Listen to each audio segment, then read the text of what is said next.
What would you guess is the most common command in Scripture? Would it be for us to be more loving? Something about love? No.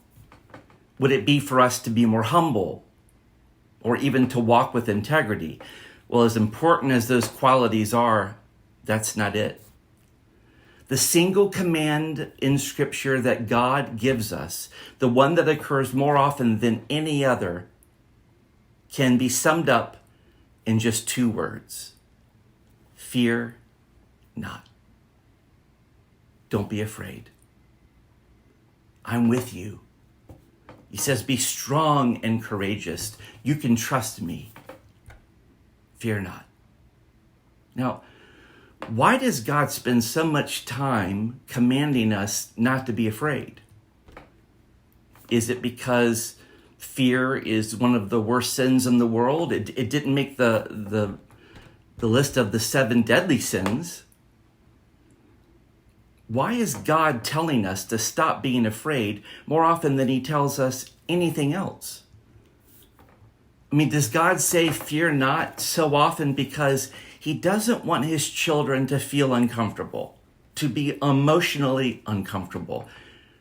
I don't think so, because if you look at the times that God says fear not, a lot of times it's when he's telling people to do something that's going to lead them into even greater fear. I think God says fear not so often because fear is at the top of the reasons we're tempted to avoid doing what God asks us to do. There's this great story in the book of Mark. You're familiar with it. The disciples are out at sea at night. And remember, a number of these disciples are professional fishermen. They've made their living out of boats, and they've been in their share of storms. But on this particular night, the disciples are in the midst of the mother storm. It's even scaring these weathered fishermen to death.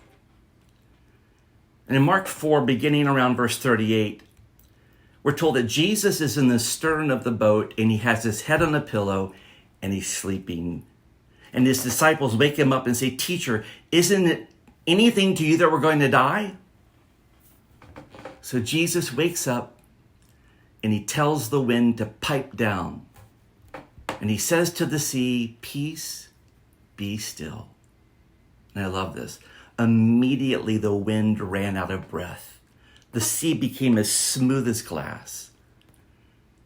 But here's where things get even more interesting, because after Jesus rebukes the wind and the waves, he turns and he rebukes his disciples.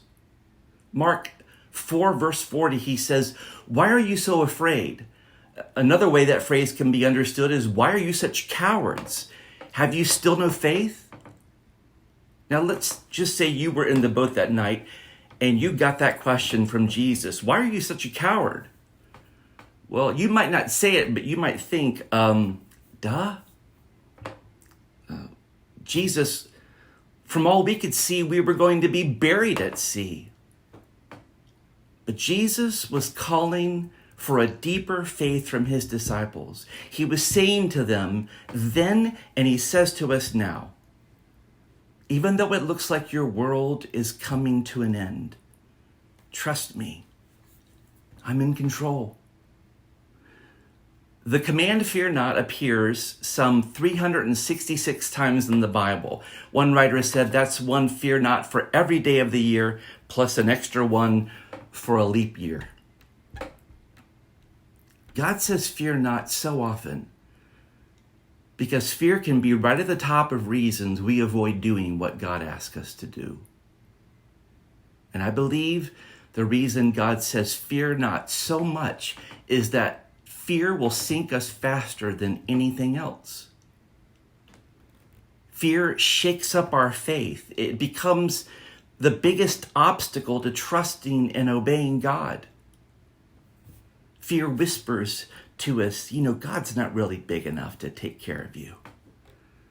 It tells us that, you're not really safe in his hands.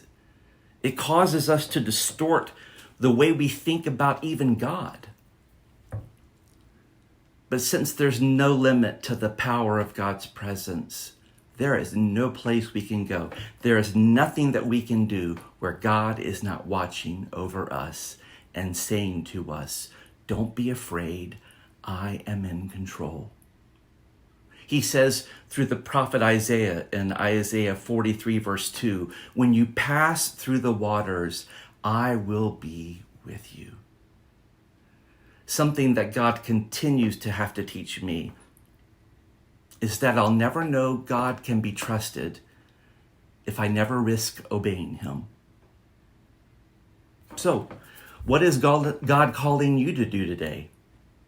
What might God be calling you to let go of so that you can put your trust in him and to let go of the fear that's been holding you back? Maybe it's a fear of what's going to happen in our country. There's an awful lot of unrest and division. Maybe it's a fear of getting sick. I mean, the last 2 years have pounded into us that we could get a disease and die. Maybe it's the fear of dying. My mom was a person with some of the deepest faith I've ever seen. And she said to my father, he told me this after she passed, she said, Tommy, what's going to happen to me when I die?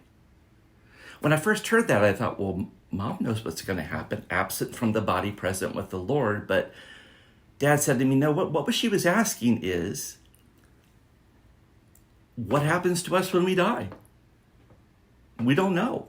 We get, people talking about a light at the end of the tunnel or hovering over our body, but no one really knows.